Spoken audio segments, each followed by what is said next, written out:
So this video is kind of long, so I just wanted to give you, before it gets started, I just wanted to go ahead and give you the punchline. The punchline is, I tithe on everything that comes into my business, minus any subcontracted work, and I tithe every single day. So I wake up in the morning, I check the bank, whatever money's come in, 10% of that goes to the church. Right off the bat, first thing in the morning. The only thing I don't tithe on is if I've got a contractor that I'm paying, he get whatever he made, I don't tithe on that. Everything else I do. That includes paying for materials. So on a recent job where I spent $350 on materials and labor, and I only profited $290, I still tithed on the whole $640. So that's the short version of the video. So you can end it there if you want, or you can watch me explain that in a much longer length of time. Thanks a lot. Hey folks, Randy with Doing Cut and Trim. I want to talk to you about something that's kind of been on my mind recently, and I've been trying to figure out a way to share it in an appropriate way. And I don't know if this will be the appropriate way, but I want to get this out there because I think it's really going to help a lot of people. I'll tell you from the get-go, this is advice for Christian-owned businesses. So I'm a believer in tithing. I believe that when you read in the Bible, it talks about giving 10% of your increase to the church, and that's something I believe wholeheartedly in doing. I believe wholeheartedly that God blesses you when you do that. I believe He blesses your business when you do that. So when I was employed by somebody else, I used to work for the government. And so when I worked for the government, giving 10% of my increase was very easy. I mean, you get a paycheck every 2 weeks. It's X amount. Take 10% of that, give it to the church, no big deal. But when I became self-employed, it got a little bit more complicated in a way that I wouldn't have appreciated when I was working for someone. When you're self-employed, you're tithing on your increase, but what is your increase? Is that how much money comes in?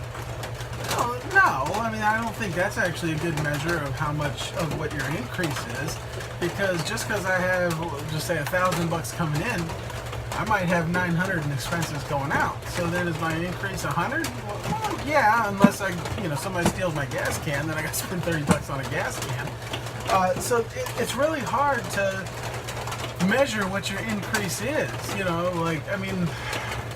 only way I know where you could, if you were going to tithe on just the profit of the business, well, there'd be some years you just wouldn't pay any tithe at all. Or you would only pay your tithes once a year, because just because I'm in the black this month, I might be in the red next month, or I might be in the red for several months. So am I just not gonna pay my tithes during that time period? Some people maybe would say yes, I don't know, but that just didn't seem right to me. I did a lot of researching on Google and stuff, and honestly, I couldn't find a good answer to what a small business should tithe. I tried to look up what other businessmen have had to say, and nobody really talks about it that much, at least not that I could find. I talked to some business people I knew in the church, and it was still very, it's just not really something that's discussed in very tightly defined terms. And I don't mean that in a negative way. I mean, I was listening to a small businessman in my church recently talk about it, and he said he basically just prays and asks God, what do you want me to give? And that's how much he gives. And sometimes it's a lot, sometimes it's not as much. But it's an impossible number, in my opinion. It's an impossible number to define when you're self-employed. Some months you just don't get paid, So, you've got to figure out how you're going to do it. So what I decided to do is, I'll tell you what I decided to do. And it's based on a principle that's taught at my church, and I can't really provide you a good basis for it, at least not off the top of my head. But there's a principle that's preached at the church I go to is that you can never outgive God. That God's never going to be in a position to owe you anything. I'm really oversimplifying that. My bishop can talk to you about that for several hours. Somebody just called me. Shouldn't record these on the iPhone, I think. So anyway, that's the 5-second version of it. You can't outgive God. And since I don't know really the best way, I don't know how to define it in a way that I'd be comfortable with or calling appropriate, I decided to just kind of come up with my own system. And so here's what I do. I tithe on everything that comes in. Absolutely everything. So the only time I will make a change on that is if I'm subcontracting work out. So I'll give you an example. So I did a job recently. The total of the job was about $640. I spent $250 on materials, another $130 on labor. So, and then there was another, like wear and tear on the vehicle. Basically, total cost of the job was $350, which left me with a profit of $290. So what I did is I paid tithes on the $640, not the $290. I just paid tithes on the whole thing. That might be too much, but that's how I decided to do it. So that way, I know I'm good. And so now, another situation though where I won't handle it that way is I had a job where we were doing some grading on a job, and I can't remember the number now, but it was like, I want to say I charged $2,000, but $1,700 of that was going to a subcontractor.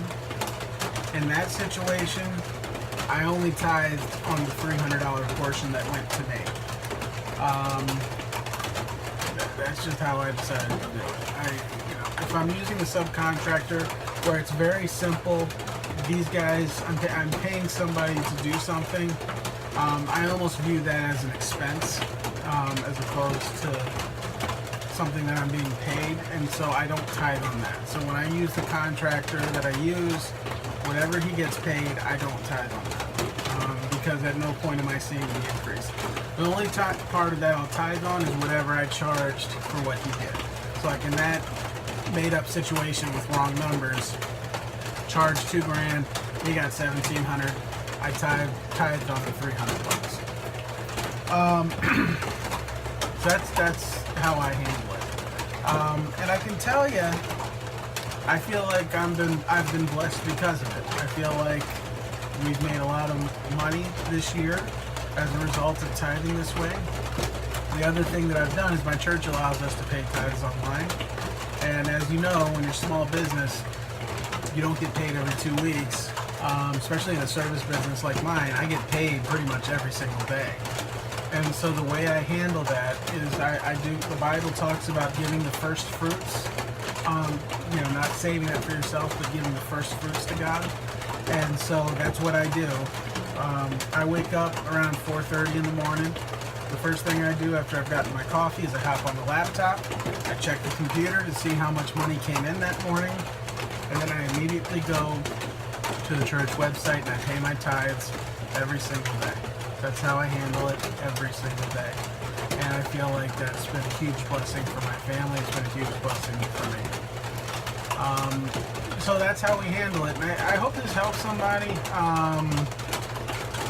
Like I said, I had a tough time finding information on this. But this is how I handle it in my business, and I really feel like God's really blessed me as a result, blessed my family. But if anybody out there, if you're tithing on your business and you've got feedback you can give, I'd love to hear it. I'm not going to change what I do, but I'd love to hear what other people say, because I'm not saying that what I do is the correct way. I'm just saying it's what I do. If somebody's got something that's more in line with what is taught in the Bible, I'd love to hear it. So that way, when I'm talking to people, I can tell them, like, this is what I do, but this is what the Bible says. So please, leave a comment, leave a like, subscribe. I'd love to hear what you have to say. I'll definitely respond to you. Thank you so much for watching. This is Randy with Golden Cut and Trim. I'll talk to you later.